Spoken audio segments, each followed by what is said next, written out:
everyone. My name is Gabriel Olivella. I am the coordinator of programs and events at the BC Council for International Education, and I would like to welcome all of you to the first session of this very interesting three-part series called Dialogues on Decolonization for International Education. Before moving on, I first want to acknowledge the territory from which I speak to you today, the unceded, ancestral, overlapping territories of the Coast Salish peoples of the Musqueam, Squamish, and Tsleil-Waututh nations. Now, I want to emphasize on the word unceded, for I am, and probably most of us joining today's session are, located on historically unceded Indigenous land. Before moving on, I would like to invite Elder Larry Grant from the Musqueam Nation for a formal opening and traditional land acknowledgement. Thank you, Larry, for joining us today. Thank you, Gabriel. CEM to CAS, Sayaslak, Gwanasquich, Tinitin Musqueam, Clark, Sissiowenis, Capelanoch, Holtimeltoch, Kushilaktok, the Huinas, Emignetten, Kushwi, Te, the Sanslamuch, Musqueam. Steakwanis, Yowenis, Capelanoch, Settisumten, Nee, to swallow. It's Iatala, Hilaktala. To Mokalap, Kuslayas, E, Tanawea, Inanimate, Muktemal, Kus, Society, Squaltons, Squalawans, Nazomo, Mustayo, I was the empness, I want to say thank you for having me here to do the land acknowledgement. My name's Larry Grant. Sayaslak is my Musqueam name. And our ancestor, Capelanoch, was here to greet the first ship under Captain Narvaez and Captain George Vancouver to arrive off our shores. And as our ancestor did in the past, I do today, and raise my hands and welcome to all of you that are logged on today to this third session of decolonization, of education. And I really want to say thank you for having me here and welcoming you here to the unceded traditional ancestral lands of the Hunkaminam speaking Musqueam people. And we need a little clarity there on the unceded part. It refers to our lands that have not been given up, that have not been sold, has no agreements of occupation, and have no agreements of occupation, nor there are any remuneration for the use of our lands arbitrarily. So this is the reason why we need to say these things. I want to say thank you. Are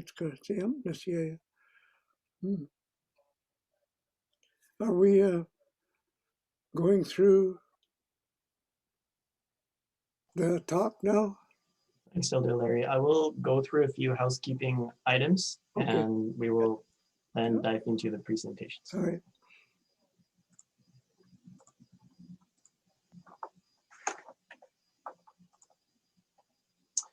Thanks.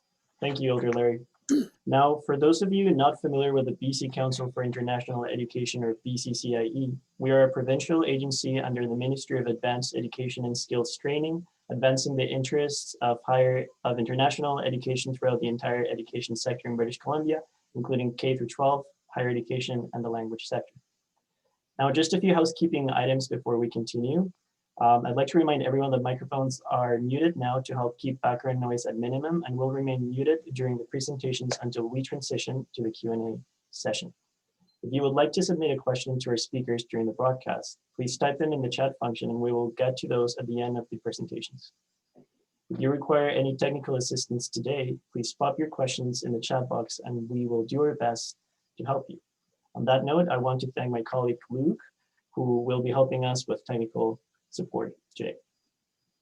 If you experience video or audio lagging, or skipping during this session, you have the option of dialing in by phone while maintaining the computer access to video. Just let us know if you have questions about this, and we will help you with your inquiry. And now I recommend that everyone turn on their cameras at this point if you feel comfortable so that we can all engage as a community. Now, I want to briefly go over why this series, why Dialogues and Decolonization for International Education. So this three-part series is planned as an opportunity for dialogue, learning, and reflection on the very timely action-based topic of indigenization. We seek to support international educators by offering frameworks, discussions, stories, and provocations that help you in your learning process.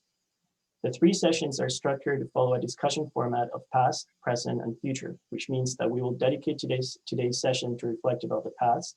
We will use the second and third sessions to discuss present and future respectively, as they relate to indigenization in international education. Now, without further ado, I would like to introduce our amazing facilitator for this series, Jessie Sutherland. Jessie wears a number of hats as she works as an international speaker, trainer, and consultant, aside from being the director and founder of International Strategies. Jessie holds an MA in dispute resolution and has worked with organizations and communities to engage diversity and foster intercultural collaboration to address a range of complex social problems. So with that, I'd like to thank Jessie for taking on the role of facilitator for the series, and welcome Jessie, and over to you. Thanks. Wonderful. Well, thank you so much. And thank you, Elder Larry Grant, for grounding us in such a beautiful welcome. I'm always grateful that I have grown up on these lands and continue to collaborate together to see the change we all yearn for. And I'd like to thank BCCIE for putting on this series, and to all of you for being here today. So with no further ado, if we could go to the next slide. I'll be introducing today's topic. As you know, is the first topic of the three-part series, From Past to Present, Understanding the History of International Education Prior to European Settlement. And if we go to the next slide, I can think of no better people to kickstart this series. As you've heard from Elder Larry Grant, and I'm sure many on this call have already had a chance to work or meet or listen to him. And it's always an honor to be in the space with Elder Larry Grant. As many of you know, and if you read his bio, it's much longer than what I'm going to say here. He's Elder in Residence at UBC's First Nations House of Learning, Faculty Fellow at St. John's College, and the inaugural Honorary Light Fellow at Green College. He is, most importantly, a Musqueam Elder who was born and raised in Musqueam traditional territory by a traditional Hunkaminam speaking Musqueam family. And he does the hard and important and critical work of decolonization and indigenization through revitalizing Musqueam language and so much more. And those of us who've had the privilege of working closely with him often refer to him akin to the Dalai Lama. So wonderful honor to be here with you today, Larry, and he'll be walking us through what the original protocols, Musqueam protocols, are around international relations and education prior to European contact. And then we'll move on to Dr. Jeff Schiffer, who also has a very lengthy and incredible bio, if you have a chance to read through it all. He's currently the Executive Director at Native Child and Family Services of Toronto, but he's also been the lead person in indigenizing the City of Toronto's work, the Justice Institute of BC's work, and so much more. And it's always a privilege to work with Jeff. He has tremendous insight, really takes these complex concepts and practices and make them practical and applicable. So we're in for a treat as he'll walk us through after Larry on the key concepts and terms and how you can turn that into something practical. So the TRC's calls to action, United Nations Declaration on the Rights of Indigenous People. And so thank you both, Larry and Jeff. And if we can go to the next slide. A way to get started, we have a quick poll. So Gabriel will be putting a poll. Will it be in the chat, Gabriel? Oh no, it's right there. which of these foods come from an Indigenous culture? So if you just take a second to put your vote in.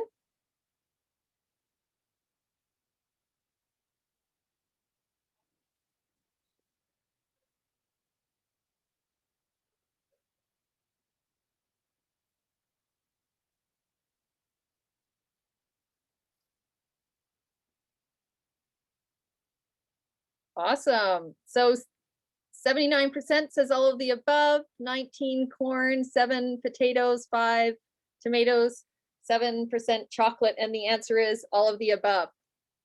So great. And that was just a way to get our foot in the door to launching into Elder Larry Grant's presentation. So over to you, Larry. Thank you very much, Jesse, for your introduction. And I would like to begin by going right back to where we started in the program here today, that the protocol, the land protocol, to be able to understand the reasoning for actual protocols. These are things that are universal things, actually. They, when the people of Europe traveled into another community, they always had to say who they were. Who am I? I'm here on a friendly mission, and I'm just traveling, and I would like to stop in your community and visit for a few days before I carry on. And if you were not able to convince them that you were there on a friendly mission, then you would have to go to battle. And that's something that's very, very clear in all of the explorers' logbooks. When they traveled across North America for the first time, there was always an Indigenous person, or usually an Indigenous person in their company that would be their spokesperson as they went through the different communities. And today we have the same thing that's here in British Columbia, that we have land acknowledgement, and a lot of that is today spurred on by the TRC's call to action and the United Nations Declaration of the Rights of Indigenous Peoples. And what it really refers to is the lands, the underlying rights and title are still there, because our lands, as was said in the opening, they're unceded. And that's a legal term that means that the lands have never been relinquished control over, or the officially, and there are no agreements of sale, and the lands were not given up, and the lands were not lost in battle. And then there are no agreements of occupation, very much like you renting or paying taxes for the land that your homestead on, and that it states that the lands of the Hunkaminam-speaking Musqueam people are unceded, and also refers back to about 95% of British Columbia has no treaties or agreements, and they are unceded lands. So that's a reference for that. But also, if you were going into another community, you would probably be carrying something that would be of value to the community that you're walking into and visiting. And these are the things that we talk about. There's reciprocity that is shared, and it's also universal, that when you go into a community or another person's home, that you carry some sort of gift of thanks, a gift of thanks for being allowed to be in that home or in that village. And that's something that is very, very universal. And many times we need to access other resources that are not available in our own territories if we are still going by the natural cycles of the ecological sphere that you live in. Today, we live in a very, very artificial ecological sphere in the sense that we have fresh fruits and vegetables 12 months of the year because of global trade. And that gets us into a very, very artificial state of mind where we have access to fresh fruits, vegetables, everything that's out of season under the normal seasonal cycles of life. And those are the things that we need to be able to access in the time before colonization. Communities, leaders, or people that had control or access to the resources that were not available to other communities.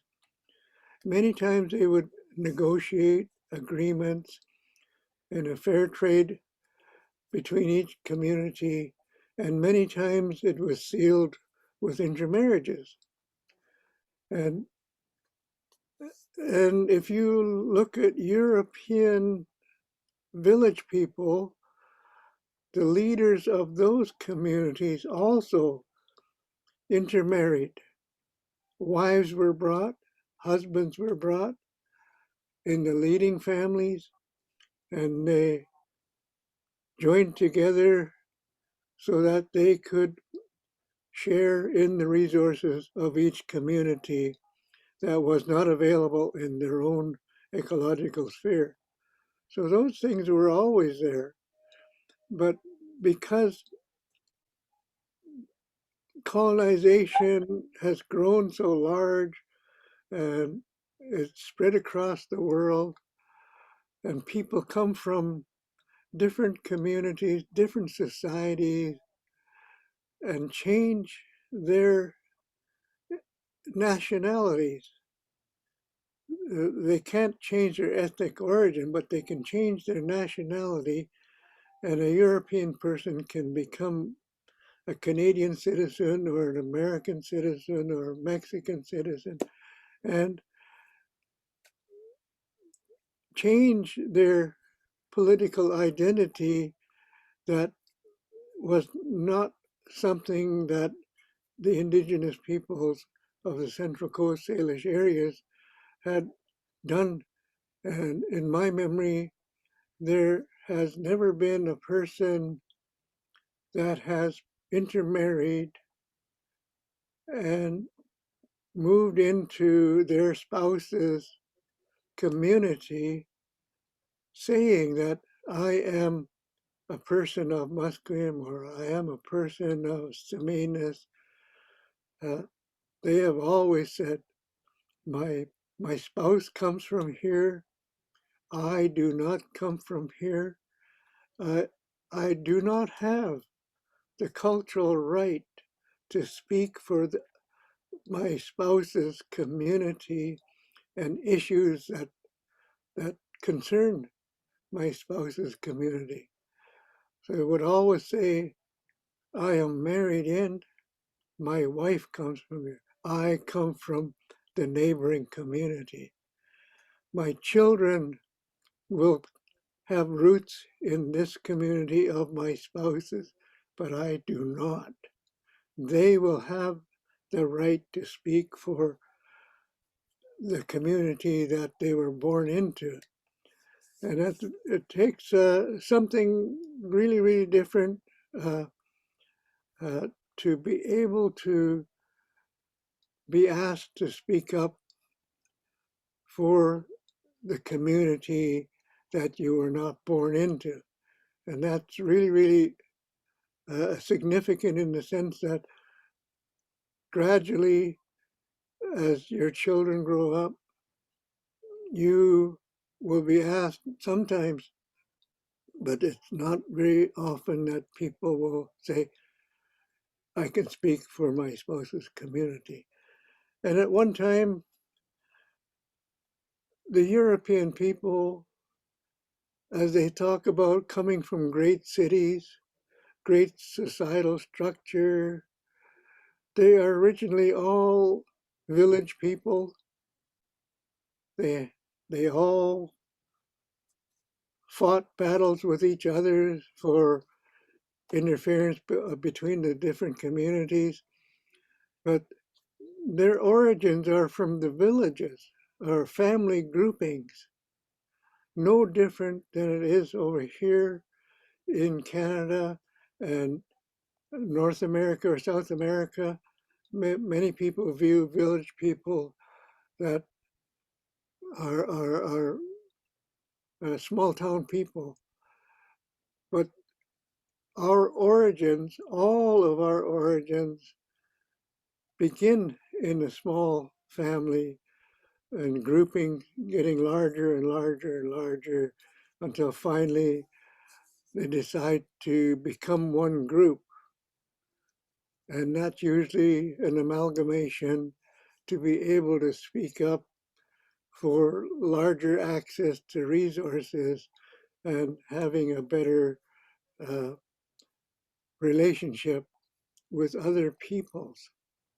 So that's a little bit of the reason for land protocols and how reciprocity had always been there.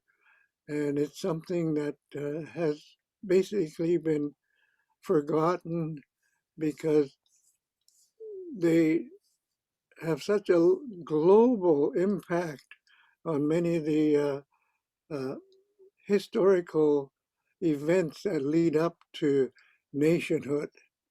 And that is no different in any of the indigenous communities in the world still today that have not been amalgamated into nationhood. And the European people have done that. And when they do global trading, originally and still today, they will come in and overstep the bounds of protocols and do what I call gunboat diplomacy and say we're taking over and we want the resource that your community has and we're going to take it whether you agree to it or not. And that's how a lot of the resources have been acquired in European society. And I say European society because the European societies and leaders of Europe have expanded into a global setting in the sense that business leaders have gone out and acquired, however they acquire, access to the resources and do not reciprocate in the sharing of the benefits of the acquisition of the resources that are there in these new communities. And we see that going on today in the global arena. And that's the larger part that was done here, where settlers were welcomed to come in, create a place to live in beside us. And our land is a very, very different way of owning land or not owning land. Many of the indigenous peoples of the world have that concept that we belong to the land, not that the land belongs to us. We are here for a time to be able to use the land and nurture it so that it will nurture us and our people. And when the time comes, I will go back to the land. Mm-hmm. And that's the time of death where you go back and become a nurturing part under the normal cycle of life. Your body would be there to nurture the soil, to help nurture further growth. And that's something that we don't think of today. And that's something I want to say and leave it at that. And I would like to say thank you again to BCCIE for inviting me and having me here today to share a little bit about protocol and education prior to the colonial intervention into our society. Thank you. Aichka, Larry, wow, what a gift, those words and sharing of those teachings. So much for each person on the call to think about in terms of how you can put those protocols into today's actions around land protocols, reciprocity, giving thanks, all of those pieces. So thank you so much, Elder Larry Grant. I can think of no better way to have started this conversation. And if we can go to the next slide.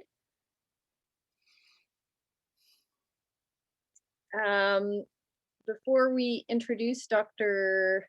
Jeff Schiffer's presentation, we're going to have a little poll. So this time the question is, how many First Nations are there in BC?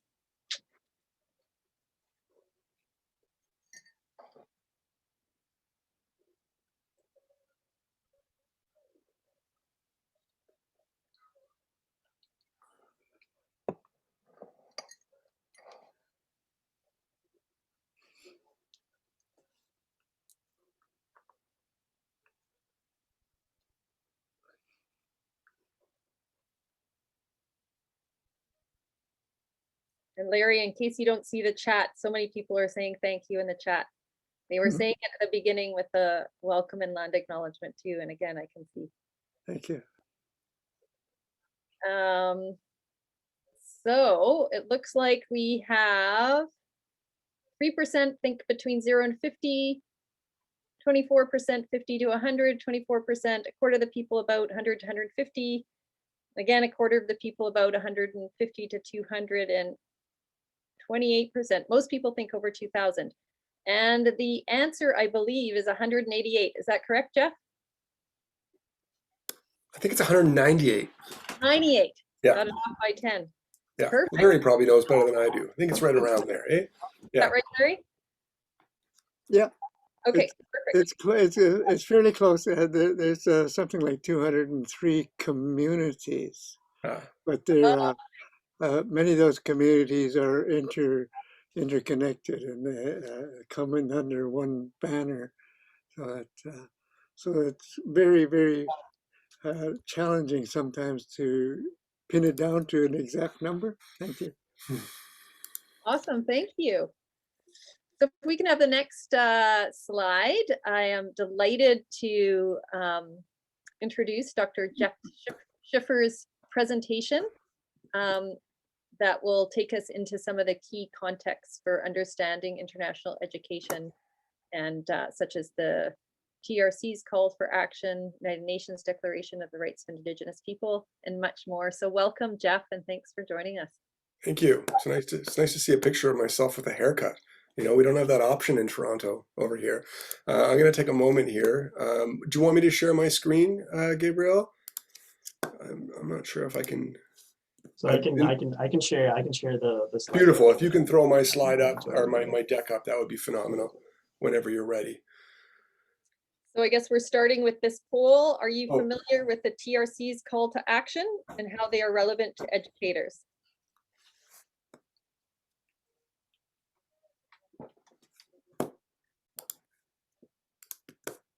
We'll help Jeff situate where folks are at. Mm-hmm.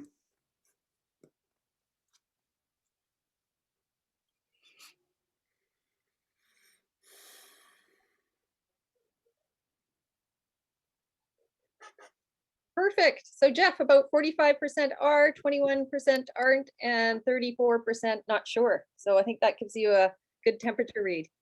Very helpful. Thank you. I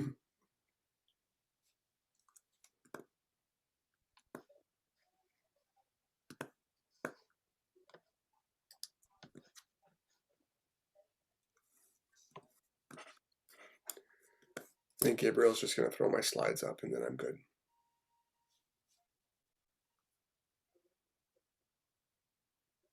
Amazing. Look at that. Okay. So really happy to be with you here today to have a chance to chat. Gabriel, if you want to switch to move it along to the introduction slide, I can just say a couple things about myself. So my name is Jeff Schiffer. Schiffer is a name that comes from my father, who was born in Germany. My mother's a woman named Shirley Turcott. So I am Métis on my mother's side. I'm currently the Executive Director at Native Child and Family Services of Toronto, here in the city of Toronto. And I'm joining you from the traditional territories of the Wendat, the Haudenosaunee, and the Anishinaabe peoples, currently in Treaty 13, which is the territory of the Mississauga of the Credit, but born and raised in Coast Salish territory. So it was just, thank you so much, Larry, for getting us started in a good way, miigwech. Next slide, please.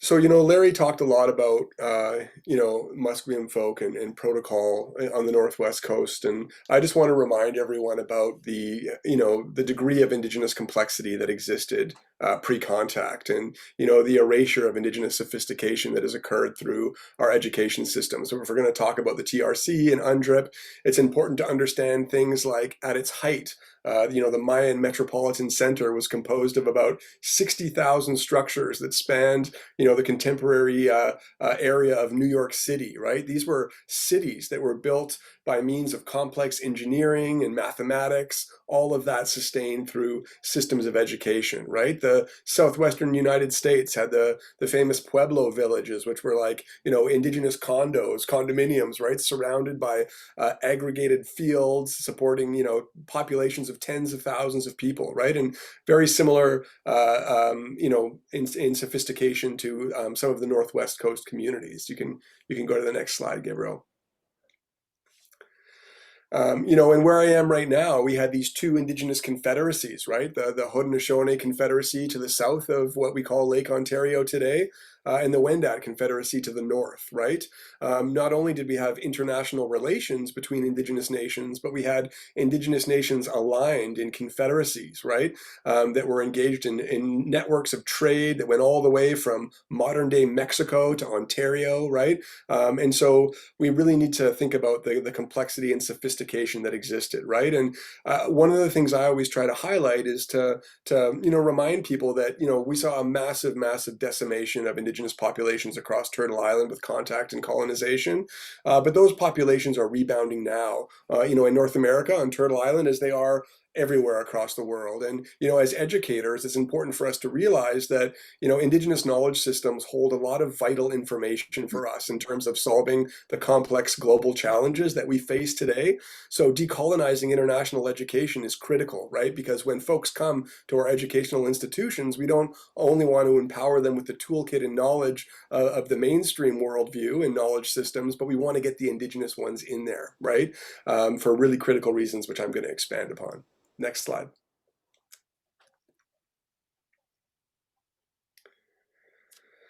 So, I like to go back to what I call the colonial trilogy, and I'm not going to talk a lot about it, but, initially there was a real focus on Christianity, capitalist economy, and sort of social Darwinist patriarchy, this notion that there was this racial hierarchy and that, men needed to be leaders, right? And that was really infused in systems of education and learning. It emerged in residential schools. It underpins a lot of the, value system that is some inherent in some of our schooling nationally, right? And we had the national, we had the Royal Proclamation, and we had the treaty process, and there was this promise. There was this promise of Canada to live nation to nation in right relations, to maintain a lot of the stuff Larry was talking about earlier in terms of having good relationships between nations. And if you move to the next slide, Gabriel, we need to recognize that the Canada we have today is in very, very many ways a legacy of broken promises, right? All of the national policy, legislation, social organization, infrastructure, even our relationship to land and animals and each other is built on a very specific European worldview, value system, and knowledge base, right? Larry just said, we don't own land, we belong to land, right? It's a very particular all my relations, interconnected, interdependence kind of worldview. And I think it's important for us to make space for that worldview within our education systems. Next slide. It's a critical feature of decolonizing education. So, one of the things I did when I first came to Toronto was I created the Indigenous Cultural Competency Training for the City of Toronto. It's being rolled out right now to about 35,000 public servants in Toronto. And when I was in boardrooms delivering that training to directors at the City of Toronto, I used to say, how many of you were here in 1834 when the Toronto Public Service was incorporated, right? And they would kind of laugh. And I would say, right. So, we can't be responsible for the social organization that is created before us, but we are responsible for our role in reproducing the daily work of that. And that is very much the case for educators, right? All of us come into education systems that have been created and reproduced long before we walked into them, but we reproduce those education systems, right? And so I think it's important for all of us to ask ourselves, are we here to replicate or are we here to innovate? Are we here to simply replicate this status quo, this system of education built on a very particular worldview and set of values, or do we want to innovate, right? And I want to innovate in very specific ways. I want to decolonize. So let's talk a little bit about that. Next slide, please. I just want to talk about three key concepts. I want to talk about decolonization, I want to talk about indigenization, and I want to talk about reconciliation. And there's lots of different academic definitions of these things. This is stuff that's kind of emerged through my own work. And for me, decolonization is really about the intentional critique of inherited colonial systems, right? Decolonization challenges us to critique the inherited systems and structures and processes that we reproduce, and to identify when and how they privilege European cultures at the expense of indigenous ones, right? It's a process of identifying elements of our education system that are built on European values and privilege European culture, and then considering how we might remake them in ways that are more impactful, more cost-effective, more sustainable, more innovative, right? Next slide. And for me, that's one side of the coin, right? Because indigenization for me is really about the transformative reproduction of those inherited colonial systems, right? If decolonization challenges us to critique inherited colonial systems and identify where European cultures have been privileged at the expense of indigenous ones, then indigenization is about the intentional process of remaking those inherited structures and processes in ways that acknowledge and respect and include indigenous worldview and knowledge systems and values and approaches. And when we do that, we add tools to everybody's toolbox. It's something that doesn't only benefit indigenous people, it's someone that benefits all of the learners that are in that classroom. And you can go to the next slide. I'm not going to get to these little stories down here because I just want to make sure I get through my deck, and I might share them at the end. And so reconciliation is about is a process that includes decolonization and indigenization, right? It's about restoring balance to a lot of the historical wrongs that Larry was talking about. It's about truth, inclusion, power sharing, and it's also about bridging worldviews. And for me, one of the most important things about decolonizing international education is about bridging worldviews. It's about us creating a space for students in the classroom to be able to understand some of those Indigenous worldviews. And when I was talking to folks, at the City of Toronto, I used to hold one of these up and I used to say, what is this? What's this right here, right? And I'd be full of a room of, mainstream, public servants, and they would say, a stone or a rock. And I would say, okay, a stone or a rock. So what is it? What is a stone or a rock? And invariably people would say, some crushed sediment or a piece of the earth. And I would say, okay, right, this is a rock, it's crushed sediment, it's a piece of the earth. What's it for? And a lot of people would say, for making tools or building. And I would say, great, okay, that's a really good mainstream worldview understanding of what this is. It's called a rock, it's a piece of the earth, it's crushed sediment, it's for making tools and building things. Fair enough. But now if I take this into an Indigenous community and I say, what is this? They're going to say, oh, that's a grandfather. I would say, okay, a grandfather. So what is a grandfather? And they would say, oh, well, that's one of your oldest relatives. And I would say, wow, one of my oldest relatives. Okay, what's it for? And they would say, well, it's for healing and wellness, right? And I would say, because from an Indigenous perspective, our relatives are not our blood relatives, they're the things in the world that we are related to. And what is an older relationship than the earth from which we emerged as a people, right? This is a grandfather. This is one of my oldest relatives, and this is for healing and wellness. It's why we bring grandfathers into the sweat lodge when we're doing ceremony.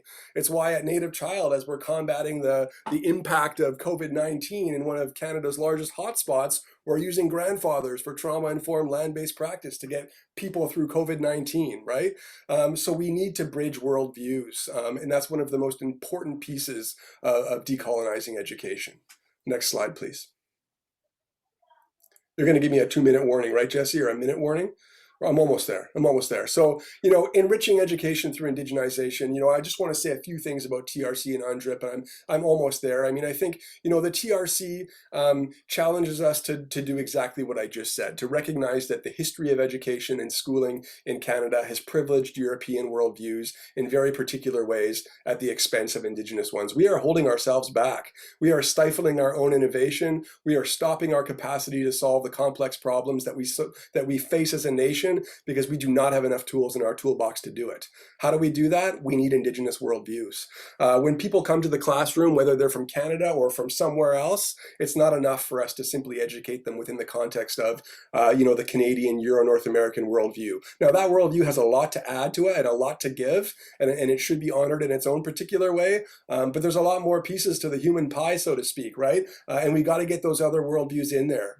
UNDRIP makes that even broader, and it says, well, Indigenous people from wherever they are in the world should have the opportunity to learn in ways that are inclusive of their own Indigenous worldviews. So when a Maori student or someone from Australia or someone from Polynesia comes to the Canadian classroom, not only should they learn about Indigenous, methodologies and worldviews from Turtle Island to enrich their process of learning, but that should also be done in a way that's safe, culturally safe for them, based on their own Indigenous, perspective and history and worldview, right? It's these diverse pedagogies and knowledge systems and worldviews that I really believe are needed to support innovative global citizens equipped with all of the values and tools that they need for us to get to where we need to be as a society today. Next slide. I think my next one's probably a conclusion, Jesse. Yeah, it is. Woohoo! I made it. So I've got lots of other things to say about this, but I didn't want to take all the time. I want to thank you for listening to that very rapid assessment of some concepts and tools that I hope can help in indigenizing and decolonizing education, and look forward to being able to unpack some of that in the context of our breakouts. Miigwech. Miigwech. Thank you, Jeff. I think everyone can agree now why the two of you were the best possible way to kickstart this. I love all those pieces that, are we here to replicate or innovate, and so many other things that you did. And that piece around European culture's knee-jerk reaction to impose our worldview on others being central to the work of decolonization and indigenization, and how that work will actually be the key to the innovation we need to solve all of our global problems. So thank you so much, Jeff. And we're going to open it up for questions and answers. So these are questions people can ask Jeff